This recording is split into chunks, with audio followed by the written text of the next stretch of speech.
Today we talk the highs and lows of fantasy football. We got a lot of NBA to go over. And does one simple touchdown run make this quarterback the most athletic person in the history of his family? Let's get it.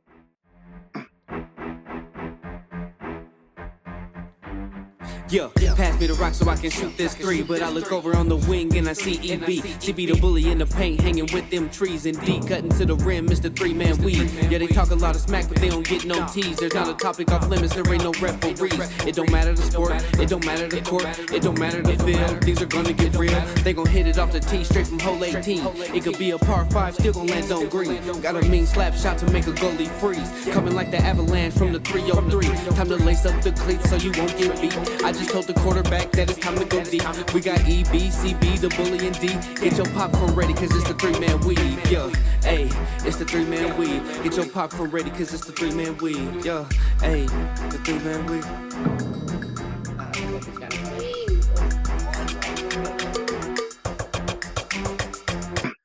All right, man. First off, let's get into a couple of these NFL games. So the way I set these games up is it will also have some fantasy implication on one of our teams. So we're not going to go over the whole NFL schedule, just a few of the games. So we'll start with Vikings 49ers. Really good game. The Vikings, even last week, looked better than we anticipate with Sam Darnold at quarterback. Get a 90-yard touchdown run to Justin Jefferson. Justin Jefferson, 4 receptions, 1 touchdown. He did his thing. Best receiver in the league. Balling. Vikings got to Purdy, sacked him 6 times. They blocked a punt. Jordan Mason with CMC out still went for 100 yards on the ground. Great pickup for Mac's fantasy team. Debo went for 110 through the air, but your boy George Kittle, 76 yards. Left the game early. Oh, and was out early. Left the game early. Yeah. Somebody on X kind of just tweeted it out that he went to the locker room. Thank you for doing that. Mm-hmm. And the X thing I'm talking about, because I've been wondering, and it's been bugging the fuck out of me. Like, when do people stop saying formally Twitter? Like, we don't fucking know. It was about a month ago. So, like I think it's time to stop. Like, I know what it is. Stop telling me. Right. Like, we don't need to say Twitter anymore. No, if that's not the name, stop calling it that. So it's just X. Fair enough. Y'all know what it is now. Like, but every time I hear it is X, formerly Twitter. We know. By now, you should know. Sorry, I got off of the tangent. It's like a new movie that you should have seen already. Like, when is it not new? Just because you haven't seen it. Exactly. Yeah, but your boy got you. What, he got you 20.6 in your battle with D. Which, yeah, he's pretty much my only bright spot. I mean, we'll get to a couple other things, but like, it's rough for me right now, bro. The last, right. And you know this one hurts to D. That's not over. I ain't even know. I don't know. He could have let somebody else pick his team. I don't know what he did, man. But I'm losing it now. We'll get there. It's not over yet, though. On to the next game. But, I mean, it's a solid getting 20 out of your tight end, especially from where I'm sitting. It's got to be nice. So, but ultimately, the Vikings beat the Niners, which I don't think a lot of people saw coming. But Sam Darnold doing his fucking thing. A lot of teams are surprising me with that 2-0 right now. Let's talk about another one. Cowboys get their ass beat by the Saints. Handed to him. What was all that money for? Prescott, CD. They paid a lot of money. Holding out. 44-19. That's what that money was for. Like, and I know, and the fucked up thing is, because I listen to a lot of podcasts and shows and stuff like that, and it just so happens that a lot of the shows I listen to feature a lot of Cowboy fans. So I know Bubba Dub, Charlemagne the God, and the Mack Truck herself gotta be sick over this game.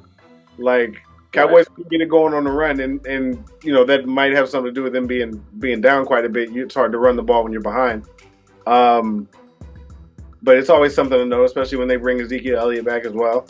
But you know who did get going on the ground today? Your boy. Alvin Kamara, dog. Like, I'll take it. Four of them things on the ground. Caught one too. Caught one too. 180 all-purpose yards. 3 of those touchdowns in the first half. Yeah. I'm not gonna say Raider fans are sick because of what they did today too, but Carr looking good. Right. And Kamara was projected to give me 13 points this week. He ended up scoring as much as his team did. Kamara also got me 44 points today. So that might be the highest scorer on this fantasy so far. It might be the fantasy player of the week.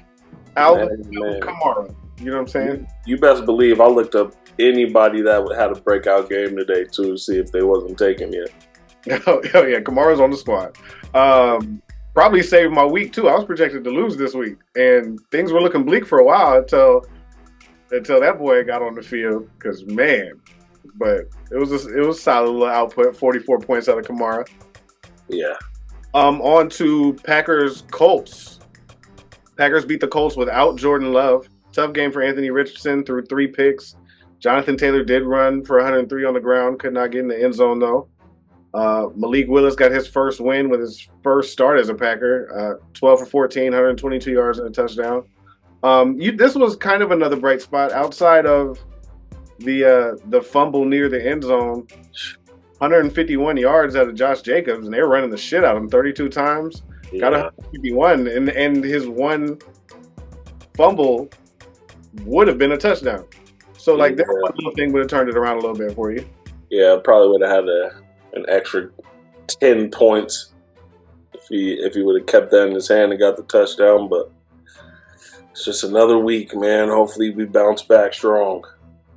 I was talking about with the tight ends, I really need mine to do something. I got 2 tight ends that are supposed to be pretty prominent in their offenses that I use, like one as a tight end and one as a flex. So I got Dalton Kincaid, who wasn't much of a factor Thursday when the Bills beat the shit out of the Dolphins. All right.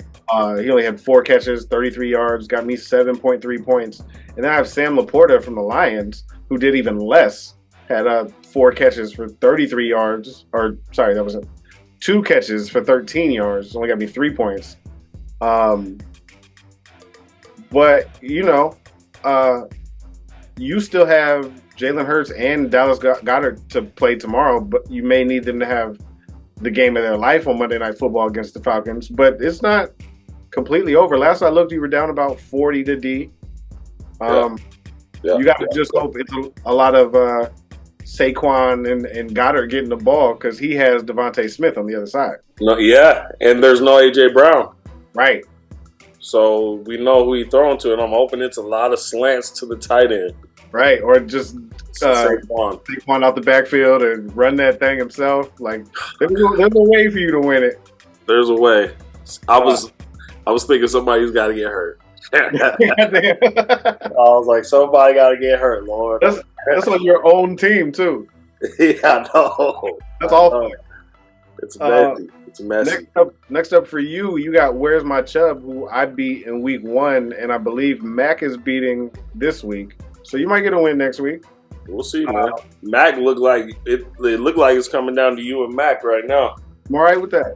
I'll beat anybody to become a champion. I'm currently whooping the shit out of FB Show KC, 190.5 to 127. I'm done for the week though. They still have Drake London tomorrow for the Falcons, but I'm at a 99% chance of winning right now. So we're not too worried about it. Thank you again, Alvin Kamara. Next up for me is D. I got D next week. We'll see if he's able to hand me my first loss. I'm projected to lose, but I was this week too. So we'll just see how those things go. Try to avenge your what looks like your loss this week. It's all right, bro. It's okay. Right. It's gonna be fine. It's early. And don't forget about NBA fantasy too. True.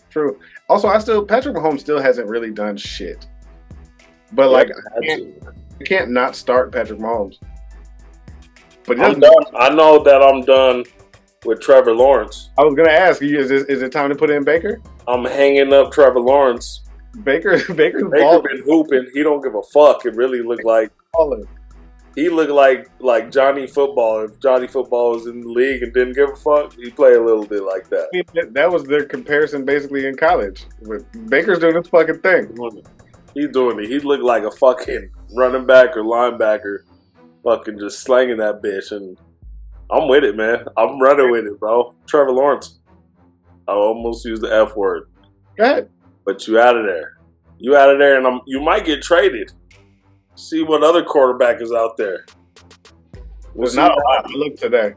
I know. I checked it too. There's only quarterbacks projected at like 12, the highest.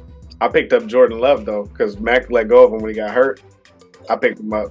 I have him sit there for a couple weeks, and I look. By the time he's back, I think Patrick Mahomes' bye is week 6, so Jordan Love should be ready to go by then.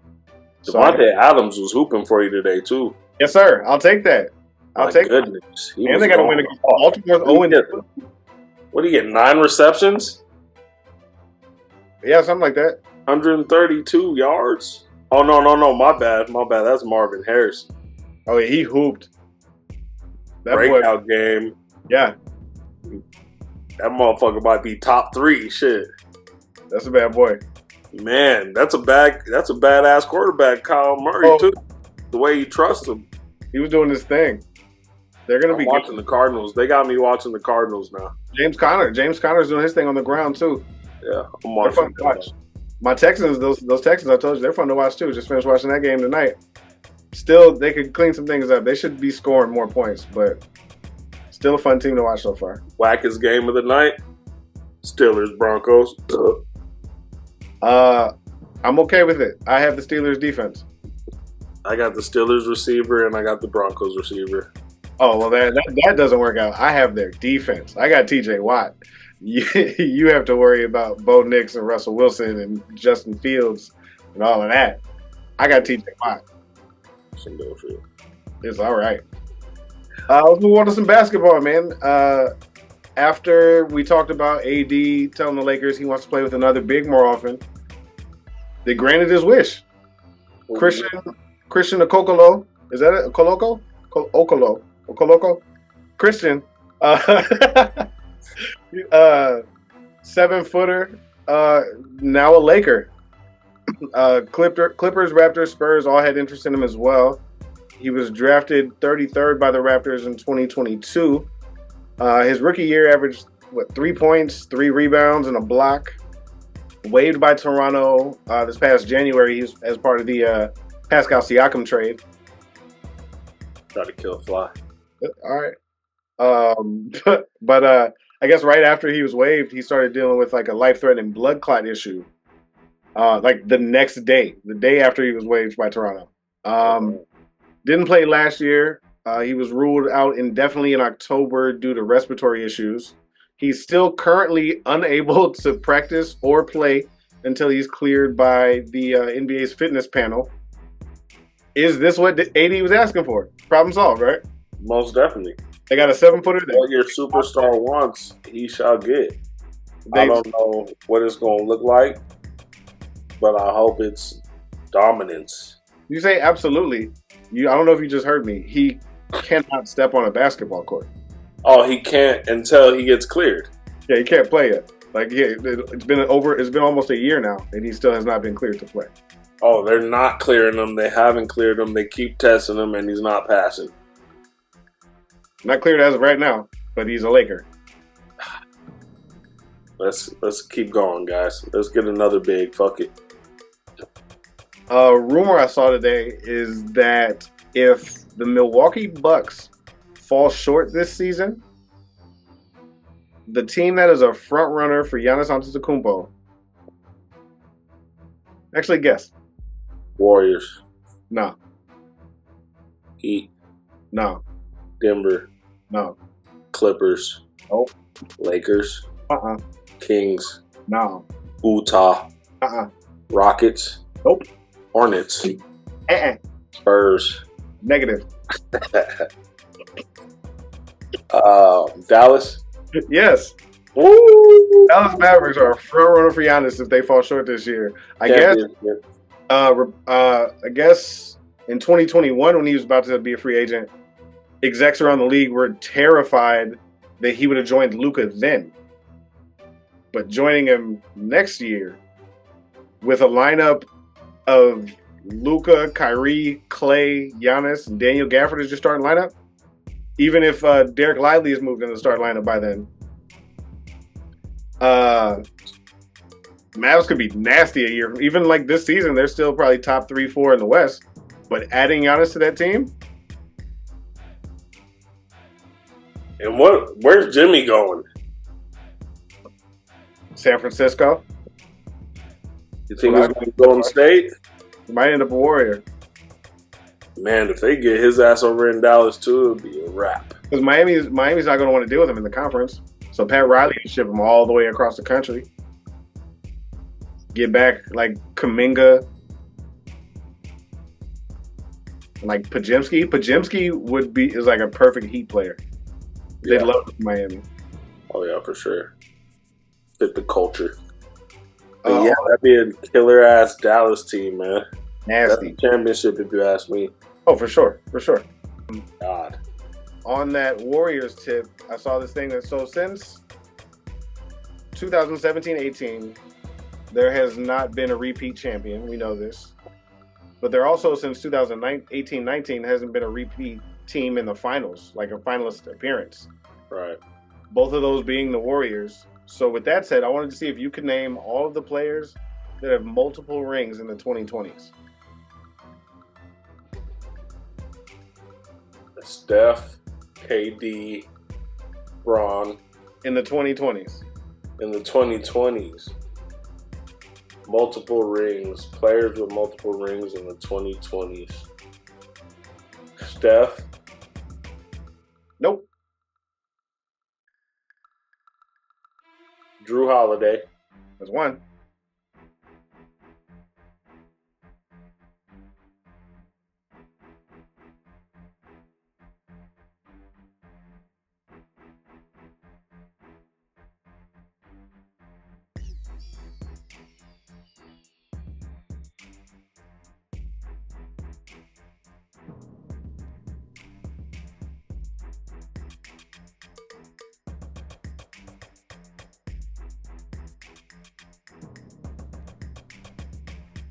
There's a lot of role players, I'm sure, that have these, but I don't know them. Actually, there's only one other player, KCP. Only 2 players with multiple rings. I should have got that, bro. Should have got that for sure. I know, that's why I did it. They're both cheat codes, if you ask me. I give them that name alone, that nickname alone. Both of them are cheat codes. I got another guessing game for you. So, still on the Warriors. I don't know how this happened, but we're on the Warriors again. Steph Curry has more playoff three-pointers at 618 than 5 teams. Name those 5 teams. Spurs. Nope. Spurs hit a lot of threes. You got to think of Sean Elliott, Manu Ginobili. I know. Brian, what's his name? The Kobe stopper. Bowen. Bruce Bowen. Jack was down there. Stack. Even Red Mamba hit a couple shit. Barry, Steve Kerr. They hit a lot of threes. Utah. The Jazz, no, not on this team. Hornets are last on this list. So again, Steph has 618 career three-pointers in the playoffs. The Hornets have 277. Memphis. Nope. There's a lot of threes too. Peja was over there for a minute, wasn't he? For a hot minute, for a little minute. Let's go with Sacramento. Kings are number 3 at 524. Clippers. Nope. Bobcats. They don't Hornets. Okay, fine. I wonder if these are like, this list might be like since Steph's rookie year. It didn't say, but it might be. Right. Let's go with Indiana. Reggie Miller. I know, but still, wasn't there for that damn long. He was there for like 15, 17 years.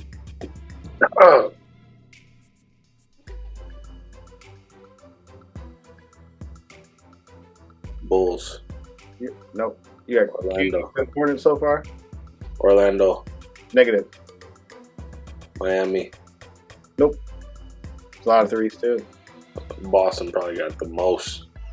It's possible. Well, Actually, I guess Toronto. Warriors probably have the most. Nope.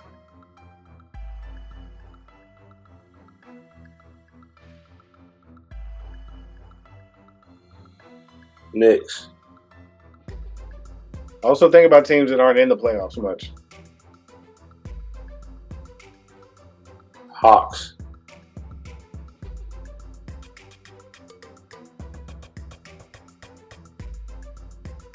Teams that aren't in the playoffs much.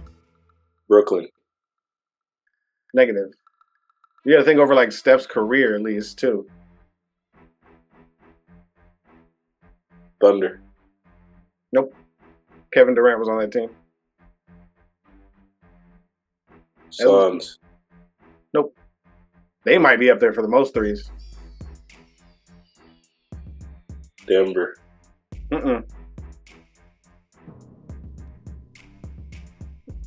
Nigga, I've named every team in the league. Except for like 3. There's still 3 on this list.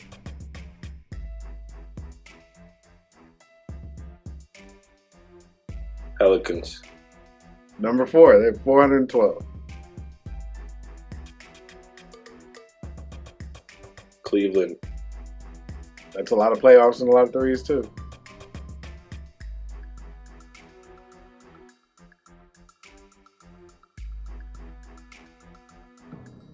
Who's the most trash team in the NBA? Trashest team. Washington. Exactly. They have 551. That's probably mostly John Wall and Bradley Beal. Yeah. Yeah, one more. And they're close to Steph. They're 8 behind Steph right now. Detroit. T-Wolves. Well, since how many they got? They got 610. Since we're getting closer to basketball season, and we've seen a lot of players transition from the court to either the booth or the desk. Just everywhere you look, whether a player has their own show, there's a lot of guys that have transitioned very nicely into their newer careers, and some that aren't like the greatest at their job. So I wanted to see how you felt about a few different categories of analyst, commentator, former players. For sure. Who would you say is the best hooper and also the best like media person or like at the desk or whatever? I'm going to go with Jamal Crawford. I love what he speaks about. He speaks with integrity and intelligence, and he would bust your ass on the court. We'll go with Shaq. Because same. Yeah. And he's championships. And he's Shaq. Yeah, most definitely. All right, who's the worst hooper but the best like behind the desk or doing their podcast? I don't know if I even got one for this. The best hooper but the worst analyst? The worst hooper but the best analyst. Like he's dope as an analyst or like at the whatever he does or a commentator, but he was the least, like he's not Shaq or even Jamal Crawford. I guess I'll go Charles, man. What the fuck? He just doesn't have a championship. One of the 50 greatest players of all time and one of the best personalities. I didn't really have one for this category, man. I couldn't pick one. Charles Barkley it is. Yeah. Austin Rivers. His podcast is dope. He's dope on ESPN. He has some hot takes sometimes. He pisses people off. Like he didn't live up to his high school, college hype. So I'll go with Austin. And he's like killing his podcast, actually. It's a pretty dope show. Good shit. Oh, yeah. All right, who is the best hooper but the worst at their job at the desk or calling games or whatever? Paul Pierce. I don't think he always has the right. I think he's biased. with a lot of his questions I agree. answers. But I mean, he is an MVP and a champion. I said Reggie Miller. I like Reggie, bro. I think Reggie's good. I've never been able to stand Reggie Miller ever. I think Reggie's good, bro. Reggie calls games. He's like the basketball version of Chris Collinsworth. They just say the obvious dumb shit that you didn't have to say. Come on, dog. Nope. Reginald? Reggie's trash. That's funny as shit. All right, now build your starting 5 of those type of players and give me a 6-man.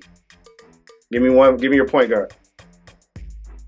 Of analysts or player analysts? Player analyst. Starting 5. Shaq. Is extra point guard? Okay, Isaiah Thomas. Ooh, nice. I went with Magic. Jamal. I got Vince at the 2. Vince is at my 3. That's Tracy McGrady for me. My 4 is Bill Walton. Draymond Green. 5 is Shaq. Shaq. I brought Jamal Crawford off the bench. Do you have a top 5 straight up analyst? Just basketball or? I did just basketball. But if it was all sports, Joe Rogan would have made my list for UFC. I like Joe. So for all sports, I like Rogan. Ryan Clark. Wait, does that count? Because he was a football player turned analyst. That's fine. If he's one of your favorite of all time analysts. Oh yeah, Ryan Clark's a shit. We're going all times. Fucking Stuart Scott. Got it. Stuart Scott's number 1. The GOAT for sure. Stuart Scott, Ryan Clark, Joe Rogan. Shaq's probably still one of my favorites, and I like SVP.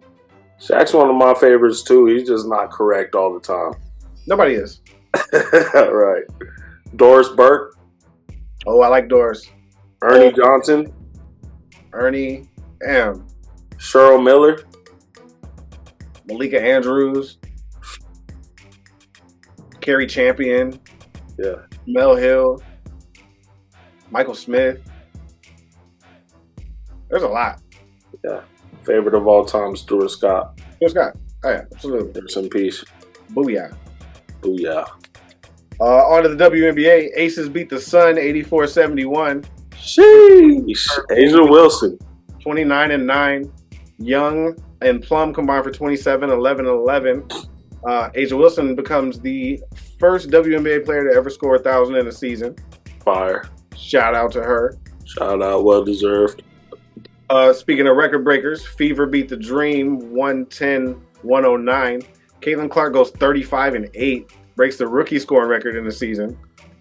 Kelsey Mitchell adds another 20-point game. These Fever are starting to look really good heading into the postseason.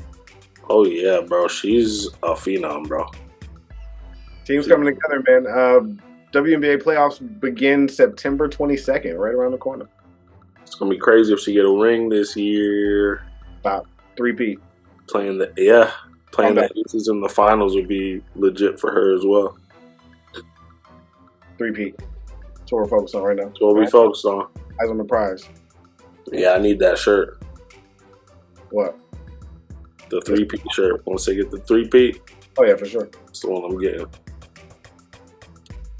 Noche! UFC.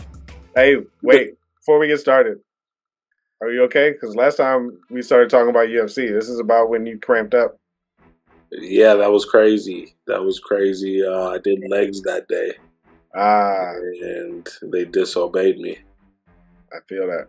And I could feel the cold air in my legs. So I know where it was coming from, but we good. And you see how we just muscled through. We did. We'll do it regardless. Yeah. It was a struggle, but we fucking did it. Did it, man. And came out. Noche, UFC 306 in the motherfucking Vegas Sphere. The visuals were amazing, bro. The visuals were crazy. Even just from home, I couldn't imagine being there. because you know those I can't believe my eyes moments when you're like living in them. Them shits are the illest. They did a great job. I don't know if it'll ever be back. I was wondering how they were gonna set it up. You know, if they were gonna like put it right in the middle and have just a round dome around, but they put it on the stage. I guess that's just how it's set up there. But it looked amazing, man. But the cards fell short for me, man. I did a 3-way parlay and lost 2 of the 3. Sugar Sean lost in decision. I didn't like how it's crazy because these strikers could get exposed real quick with a real jiu-jitsu or wrestler, man, because you can see Sugar Sean was really just kind of just looking for his punch, man, and if you know how to move around that, you got it in the bag, man, and he disrespected Sugar Sean out there. But shout out Morab, man, for getting the championship, and Sugar Sean's pissed. Forgot I did a parlay today. Sorry. He should be pissed. Morab, man, new bantamweight champ, bro. He's just a beast. He's born in Georgia, the country, and came in there and wrecked house. Also, who else fought? Fucking Valentina Shevchenko got her belt back. Nice. Flyweight championship. That went to decision as well. I had it going the other way. I don't know why, but I shouldn't have bet against a veteran of that stature because she came in there and did what she had to do. But the shout out for me goes out to Esteban Ribovic. He fought Daniel Zolhuber. This was a knocker. 3 rounds. They were throwing at each other. Esteban Ribovic walked out to Roy Jones Jr. song "Can't Be Touched." Nice. And Roy Jones Jr. was there rapping every fucking verse, every word to it. Oh yeah. The announcers were Joe Rogan and Daniel Cormier and some other cat, and they're like, "Look at John Joe just having a good time," and Daniel Cormier had to be like, "He's rapping his own shit." That's one of the best athlete/rappers of all time. He's rapping his shit and rapped every word, bro. It was dope. But shout out Esteban for coming out to the song and getting the win. So that was the fight I had my eye on too. We talked about on Thursday. Yeah. That was a good one, man. It really was. I think he's from Argentina. Mm-hmm. And that's only the second loss for Zellhuber. So like he'll be fine. But this will be, like I said, Thursday. It's not going to move them up in the rankings too high, like into that top 15 and really into contender status. But I saw Dana White talking on, I believe, Friday on the Pat McAfee show. He was saying every fight on this card is people he's looking at to be the future of their division in the UFC. So definitely a good fight for Ribovic moving forward. My L this week comes from Noche UFC, though. They need to fire whoever was running graphics. Oh, wow. Doing the names on there because they show one of the pound-for-pound greatest fighters in the world in Terrence Bud Crawford. And they confuse this man with Kendrick Lamar. Yeah, somebody gotta get fired. They need a Jay-Z. They need a culture cat to come in there, dog. Like, come on. Focus on the other side and trying to get Trump good seats, man. Focus on your fighters and the culture around it and why your shit is popping. Especially when Terrence Crawford isn't at the Canelo fight, but he's at UFC. You know what I'm saying? Like, it's Kendrick Lamar, dog. That's terrible, bro. One of the worst all-black people lookalikes I've ever seen in my life. That's terrible. On the other side of the spectrum, that's like putting me with one of them. Right. Fucking wild, dog. So hopefully they at least learn the error of their ways, because it was just bad. Especially after he announces he's doing the Super Bowl. Right. You don't know what this man looks like still? Ridiculous. Disrespectful. But Canelo does what he does, man. Stop him again. Unanimous. Yes, sir. 62nd win. Still the champ. Crazy head work. Oh, man. He didn't get that nice till after Mayweather, man. In the shows, bro. Shout out Canelo. He's gonna come out. He's gonna leave this sport the best Mexican fighter of all time. If he's not already. For sure. He might deserve to be on some Rushmores of just boxers alone. He's reaching that status. Yeah, hell yeah. Shout out Canelo, man. Keep doing your thing. Shout out. A quick RIP. I don't know if you saw this. I just saw it maybe like an hour before we were getting ready to come on. Tito Jackson. Oh, damn. 70 years old. Possible heart attack while traveling from New Mexico to Oklahoma. Nothing's really been released yet. But, yeah, RIP Tito, man.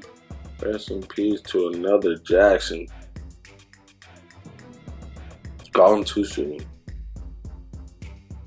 Was hoping he meant Toto. Bully of the week. Bully of the week. You go first. Heisman Trophy candidate Quinn Ewers goes down with an apparent abdomen strain on a non-contact play during the Texas game against UTSA this weekend. But the boys are worried, man. And why, you ask? Because Texas redshirt freshman quarterback and nephew of NFL legends Peyton and Eli Manning, Arch Manning, is him. Damn. Here is how his first 3 snaps of the game went. 19-yard touchdown pass. That drives over. Handoff to the running back.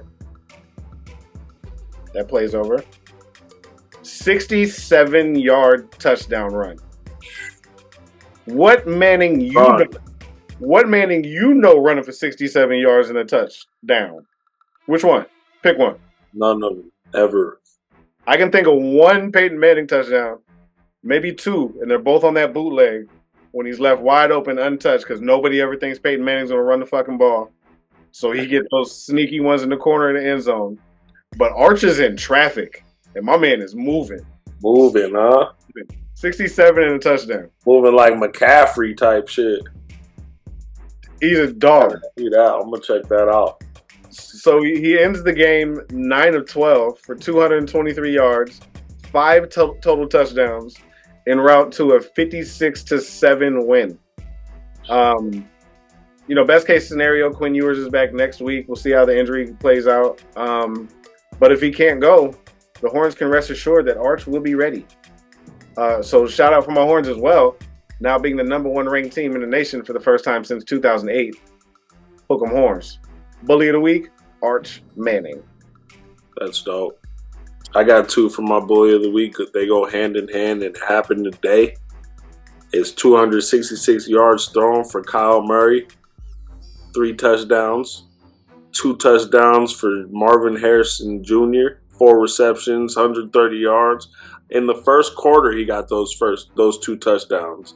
I love the connection between these 2 players. Bully of the week for coming back to him in the same quarter and getting the W as well. Shout out to those 2. Shout out former Texan J.J. Watt as well, because he was talking his shit to all the Marvin Harrison Jr. naysayers and doubters. He was former Cardinal as well, so he's talking his shit for those guys. Most definitely. I'm definitely watching these cats moving forward, man. See what they do. A lot of young talent in the NFL, man. It's going to be a good season, especially since the Cowboys are already trash and we don't have to talk about them. We can spend more time on like the Texans, the Cardinals, look at these Vikings a little bit, you know what I mean, and focus on some other. The Chargers look good today, so the NFL's in a good place, man. I don't remember like the slots being this tight. I just wish they stopped fucking trying to steal Christmas. Like, leave us alone. Yeah. I love Thanksgiving NFL. I love extra NFL. Give me all the Saturday NFL when we can.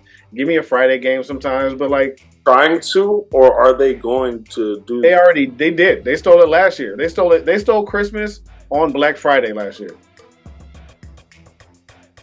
Made everybody pay for a fucking game on Black Friday. and then had the Christmas slate too. We're doing it again this year, but my Christmas focus is NBA. That's a fucking fact. Thanksgiving, I'm all over the NFL. Mostly because the NBA don't schedule games on Thanksgiving. Like, why? Like, all right, NFL, here's your Thanksgiving. Leave us the fuck alone on Christmas. Not the case. Shout out Russell Westbrook for working on his jumper too. I see you. I hope you don't have to hear any of that Russell Westbrook this year.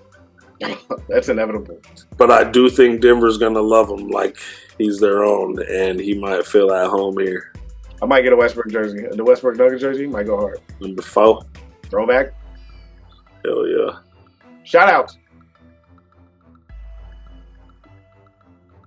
Shout outs. I don't got any shout outs. All right. Fuck everybody. No. Yo, shout out my man Tony and everybody at 24 Black Sheep. Got his gear on today. Figured I'd rock him. Killer work, man. Super high quality. This is a thick boy. They're oversized. I got a medium on. I'll never wear a medium, nothing. You know I like anything with horns or antlers. Yeah, 24 Black Sheep killing them, man. That's my guy Tony. Shout out to them. Another Des Moines clothing brand. Now, what's he call that? A great horned sheep on there? Or is that a goat? That's the Black Sheep. Because it's 24. Black sheep. Right. I like it. How's it fit? It's great. I like it. I like the fit. Is that like a dark charcoal tie-dye? It's like an acid wash black, yeah. Fire, dog. Fire, dog. Yeah, he does good work. I think they got a new collection coming out soon too. I just picked up a bomber from him too. He was another one of the vendors in my event. The bomber. Yeah, the bomber goes hard too. So shout out to 24 Black Sheep, man, doing good work. Hell yeah. Well, there you have it, ladies and gentlemen. Noche UFC. Noche. NBA, NFL. My fantasy's falling apart. I'm gonna be a champion again. And you'll hear from us next week too. Love and peace. This is the 3-Man Weave. We the 3.